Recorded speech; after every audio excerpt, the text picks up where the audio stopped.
नमस्कार मित्रांनो, आजकाल कर्ज मिळवायचं म्हटलं तर बरेच जण काय करतात, कोणाच्या तरी मार्फत अधिकाऱ्याला भेटतात, बँकेच्या मॅनेजरला भेटतात आणि बऱ्याच जणांना वाटत असतं की त्यामध्ये आपण जर काही पैसे दिले तर आपलं कर्ज प्रकरण लवकर होईल।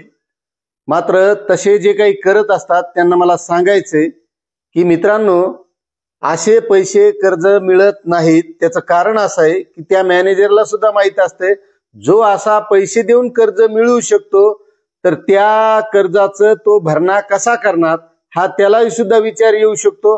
त्यामुळे असं जर कोणी करत असेल तर तसं कर्ज मिळत नाही।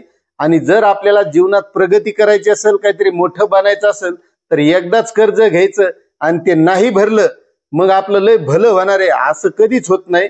जर आपल्याला कर्ज मिळवायचं असेल तर ते भरावं लागतं। समजा तुम्ही ₹1,00,000 कर्ज मिळवलं आणि ते जर भरलं तर तुम्हाला पुन्हा ₹2,00,000 मिळू शकतं। मात्र तुम्ही ते ₹1,00,000 नाही भरलं तर आपला सिबिल डाऊन होतो आणि पुन्हा कर्ज मिळत नाही। आणि त्याचबद्दलची माहिती आपण आजच्या व्हिडिओमधून घेणार आहोत की अण्णासाहेब पाटील आर्थिक विकास मागास महामंडळानं असं कोणतंही एजंट नेमलेलं नाही किंवा कोणी पैसे देऊन फाईल करून देतो म्हणलं तर तसंही कोणी करायचं नाही। आणि तसं पत्रच अण्णासाहेब पाटील आर्थिक विकास मागास महामंडळाने काढलेलं आहे आणि त्यांनी त्यामध्ये सविस्तर सांगितलेलं आहे की अशी कर्ज प्रकरण करण्यासाठी आमच्याकडून कोणते एजंट नाहीत किंवा तुम्हाला फाईल करून देतो म्हणून असं कोणतंही कार्यालय नाही। मात्र त्यासाठी सोप्यात सोपं त्यांनी सांगितलेलं आहे की वेबसाईट आहे, वेबसाईटवर जायचं, अर्ज करायचा आणि अर्ज केल्याच्या माध्यमातून तुम्हाला LOI जनरेट होईल।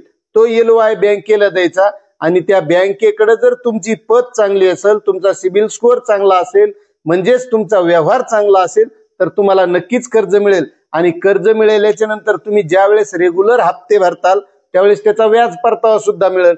आणि यासाठी फक्त जिल्ह्याला जिल्हा समन्वयक आहेत, जिल्ह्याला जिल्हाधिकारी कार्यालयामध्ये त्यांचं कार्यालय आहे। त्या व्यतिरिक्त कोणतेही असे एजंट नाहीत, काय नाही। त्यामुळे जे कोणी असे अर्ज करीत असतील, कोणी करून घेत असतील, मी कर्ज प्रकरण करून देतो आणि कर्ज मिळवून देतो मग मला एवढे पैसे द्या, तर तसं महामंडळाने कोणीही नेमलेलं नाही। आणि महत्वाचं तुम्हालाही सांगतो की असे कर्ज पास होत नाहीत किंवा असे कर्ज मिळत नाहीत।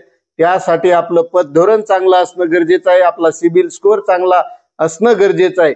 आता बरेच जण काय करतात की महामंडळाच्या माध्यमातून कर्ज घेण्यासाठी असंच कोणाच्या तरी नादी लागतात आणि फसल्या जातात।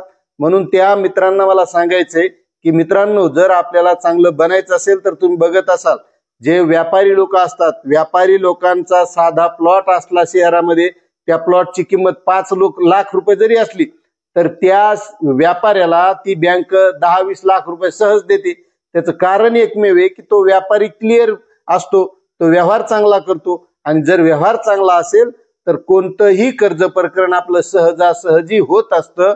त्यामुळे असं कोणाच्याही नादी लागू नका। आणि आपलं कर्ज प्रकरण करायचं असेल तर स्वतः मॅनेजरला भेटा, आपलं काय पत धोरण आहे, आपण कसे पैसे भरणार आहात अशी सविस्तर माहिती द्या। म्हणून कोणाच्याही असं नादी लागू नका एवढीच विनंती करतो।